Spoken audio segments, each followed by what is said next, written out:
Chapitre 11. Le Nautilus. Le capitaine Nemo se leva. Je le suivis. Une double porte, ménagée à l'arrière de la salle, s'ouvrit et j'entrai dans une chambre de dimension égale à celle que je venais de quitter. C'était une bibliothèque. De hauts meubles en palissandre noir, incrustés de cuivre, supportaient sur leurs larges rayons un grand nombre de livres uniformément reliés. Ils suivaient le contour de la salle et se terminaient à leur partie inférieure par de vastes divans capitonnés de cuir marron qui offraient les courbes les plus confortables, de légers pupitres mobiles, en s'écartant ou se rapprochant à volonté, permettaient d'y poser le livre en lecture. Au centre se dressait une vaste table, couverte de brochures, entre lesquelles apparaissaient quelques journaux déjà vieux. La lumière électrique inondait tout cet harmonieux ensemble et tombait de 4 globes dépolis à demi engagés dans les volutes du plafond. Je regardais avec une admiration réelle cette salle si ingénieusement aménagée, et je ne pouvais en croire mes yeux. « Capitaine Nemo, dis-je à mon hôte qui venait de s'étendre sur un divan, voilà une bibliothèque qui ferait honneur à plus d'un palais des continents, et je suis vraiment émerveillé quand je songe qu'elle peut vous suivre au plus profond des mers. Où trouverait-on plus de solitude, plus de silence, monsieur le professeur ?» répondit le capitaine Nemo. « Votre cabinet du muséum vous offre-t-il un repos aussi complet ?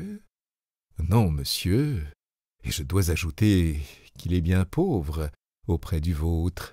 Vous possédez là 6 ou 7 000 volumes. 12 000, monsieur Aronnax. Ce sont les seuls liens qui me rattachent à la terre.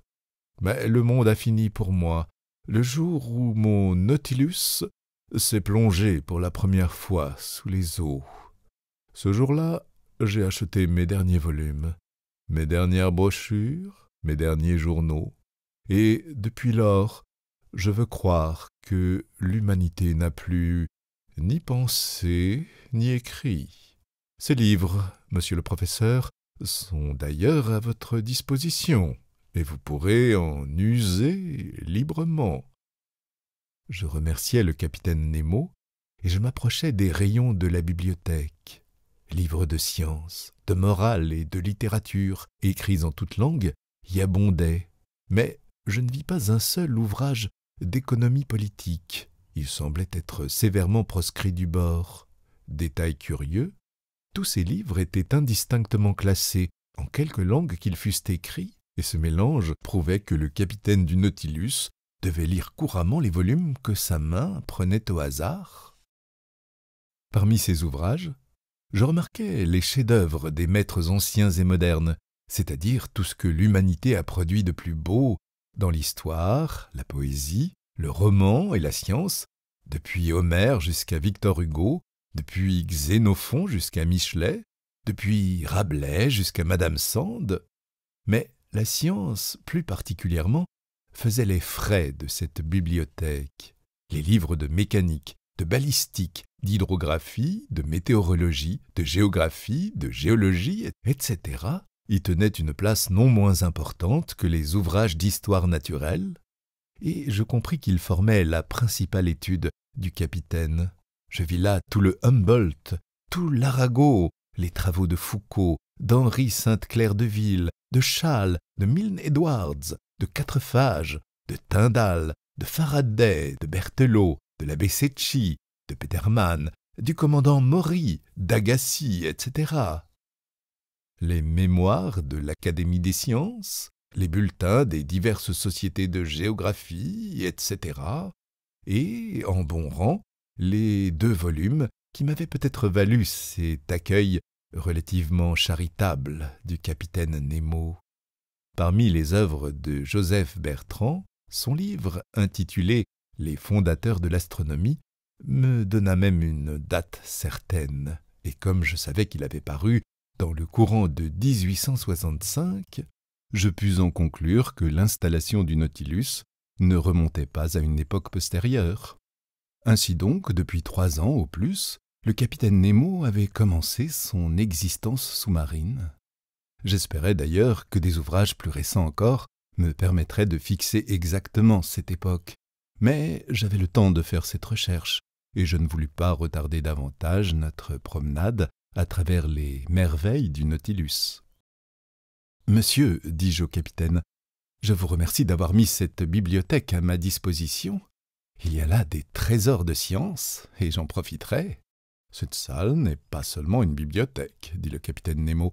C'est aussi un fumoir. »« Un fumoir » m'écriai-je. « On fume donc à bord ?»« Sans doute. »« Alors, monsieur, je suis forcé de croire que vous avez conservé des relations avec la Havane. »« Aucune, répondit le capitaine. Acceptez ce cigare, monsieur Aronnax, et bien qu'il ne vienne pas de la Havane, vous en serez content si vous êtes connaisseur. » Je pris le cigare qui m'était offert et dont la forme rappelait celle du Londrès, mais il semblait fabriqué avec des feuilles d'or. Je l'allumai à un petit brasero que supportait un élégant pied de bronze et j'aspirai ses premières bouffées avec la volupté d'un amateur qui n'a pas fumé depuis 2 jours. « C'est excellent, dis-je, mais ce n'est pas du tabac ?»« Non, répondit le capitaine, ce tabac ne vient ni de la Havane, ni de l'Orient.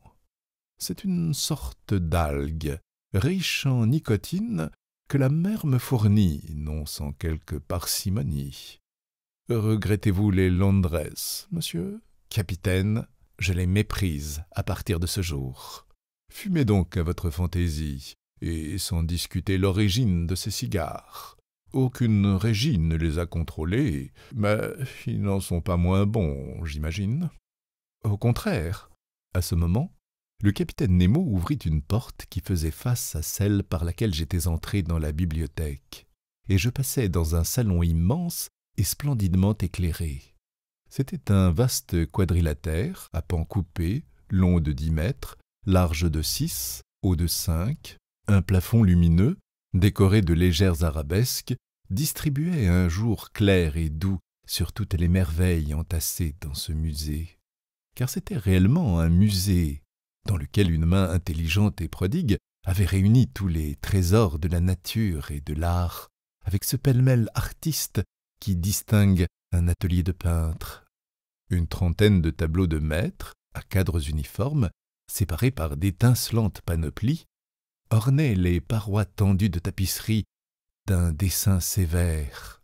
Je vis là des toiles de la plus haute valeur, et que, pour la plupart, j'avais admirées dans les collections particulières de l'Europe et aux expositions de peinture.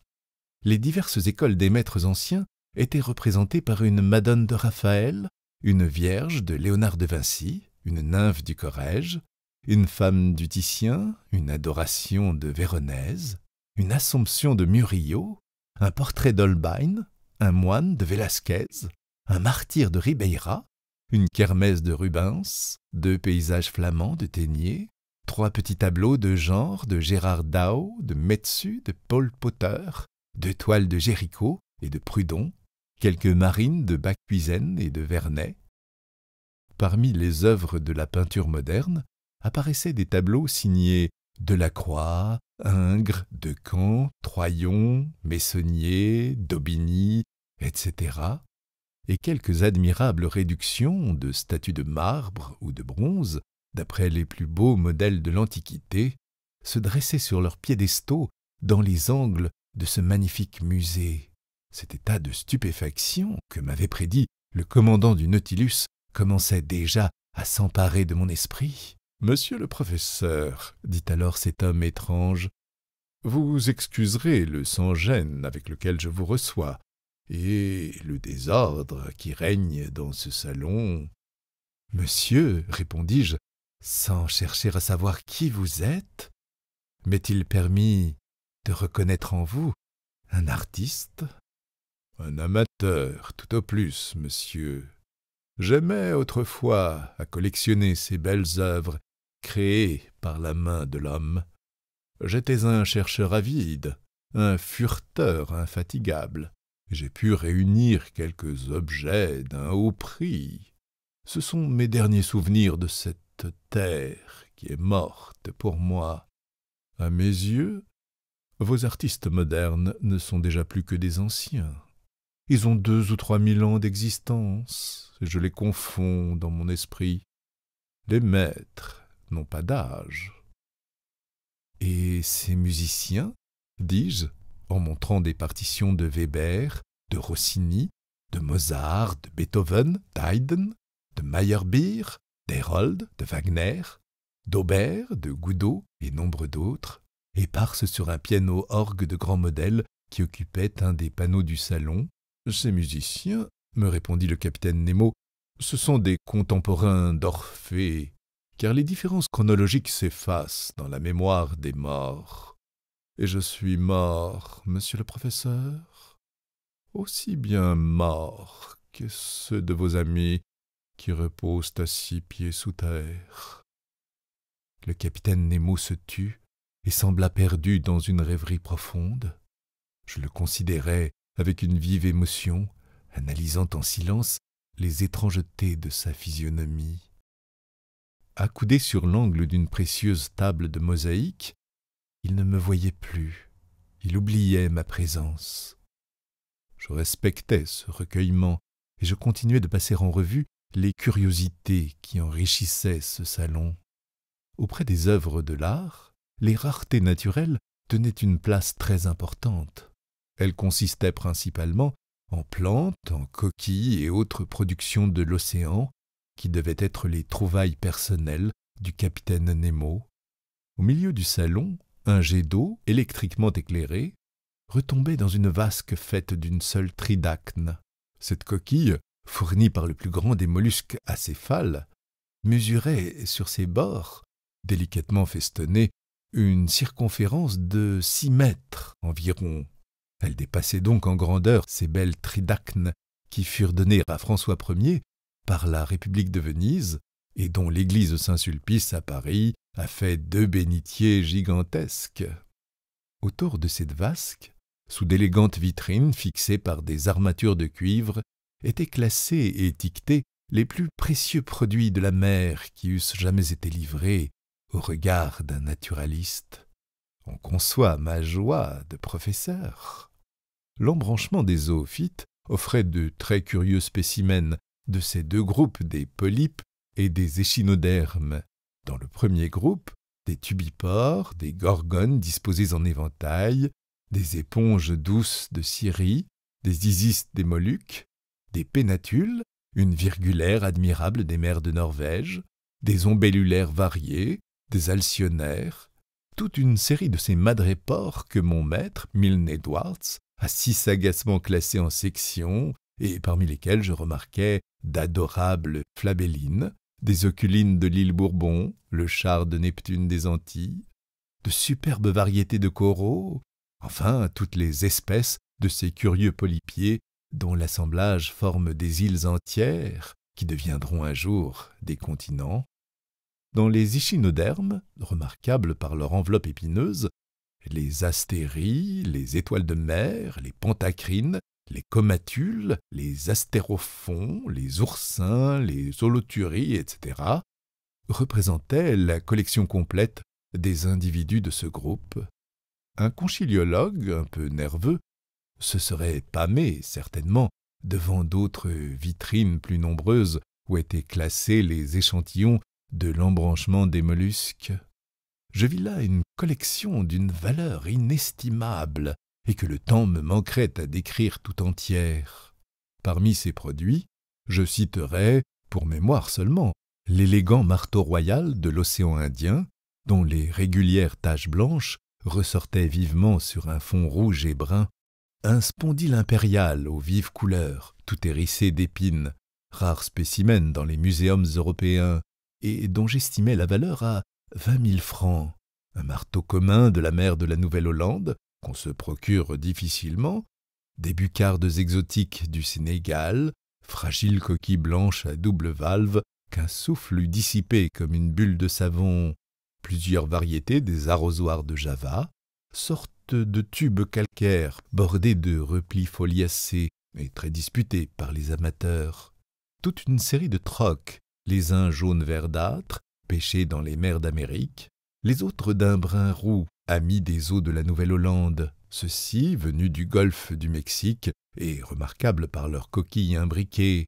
ceux-là, des stellaires trouvés dans les mers australes, et enfin, le plus rare de tous, le magnifique éperon de la Nouvelle-Zélande, puis d'admirables tellines sulfurées, de précieuses espèces de Cythérée et de Vénus, le cadran treillissé des côtes de Tranquebar, le sabot marbré à nacre resplendissante, les perroquets verts des mers de Chine, le cône presque inconnu du genre Quenoduli, toutes les variétés de porcelaine qui servent de monnaie dans l'Inde et en Afrique, la gloire de la mer, la plus précieuse coquille des Indes orientales, enfin des littorines, des dauphinules, des turritelles, des gentines, des ovules, des volutes, des olives, des mitres, des casques, des pourpres, des buccins, des harpes, des rochers, des tritons, des cérites, des fuseaux, des strombes, des ptérocères, des patelles,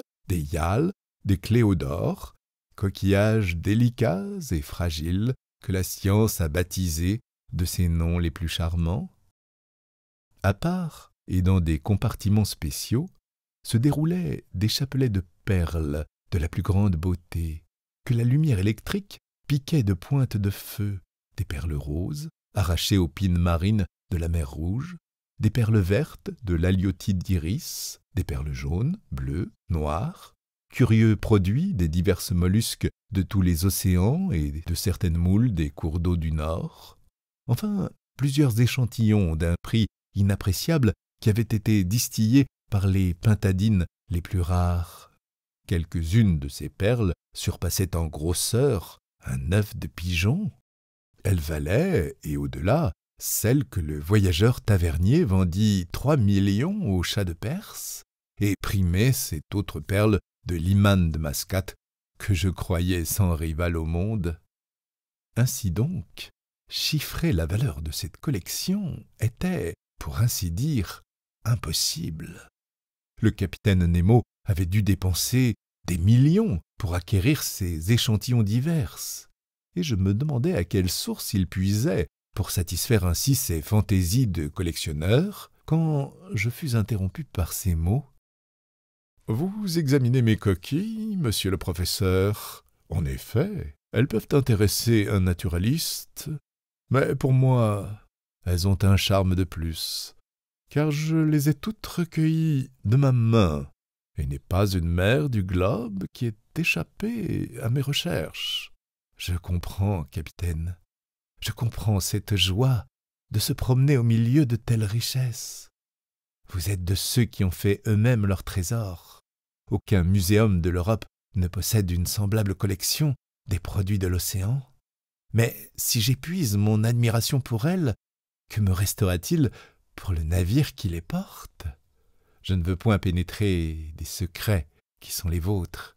Cependant, j'avoue que ce Nautilus, la force motrice qu'il renferme en lui, les appareils qui permettent de le manœuvrer, l'agent si puissant qui l'anime, tout cela excite au plus haut point ma curiosité. Je vois, suspendus au mur de ce salon, des instruments dont la destination m'est inconnue. Puis-je savoir? « Monsieur Aronnax, me répondit le capitaine Nemo, je vous ai dit que vous seriez libre à mon bord, et par conséquent, aucune partie du Nautilus ne vous est interdite. Vous pouvez donc le visiter en détail, et je me ferai un plaisir d'être votre Cicérone. » Je ne sais comment vous remercier, monsieur, mais je n'abuserai pas de votre complaisance. Je vous demanderai seulement à quel usage sont destinés ces instruments de physique. Monsieur le professeur, ces mêmes instruments se trouvent dans ma chambre, et c'est là que j'aurai le plaisir de vous expliquer leur emploi. Mais auparavant, venez visiter la cabine qui vous est réservée. Il faut que vous sachiez comment vous serez installé à bord du Nautilus. Je suivis le capitaine Nemo, qui, par une des portes percées à chaque pan coupé du salon, me fit rentrer dans les coursives du navire. Il me conduisit vers l'avant, et là je trouvai, non pas une cabine, mais une chambre élégante, avec lit, toilette et diverses autres meubles. Je ne pus que remercier mon hôte. « Votre chambre est contiguë à la mienne, me dit-il, en ouvrant une porte, et la mienne donne sur le salon que nous venons de quitter. » J'entrai dans la chambre du capitaine. Elle avait un aspect sévère, presque cénobitique. Une couchette de fer, une table de travail, quelques meubles de toilette, le tout éclairé par un demi-jour, rien de confortable, le strict nécessaire seulement. Le capitaine Nemo me montra un siège.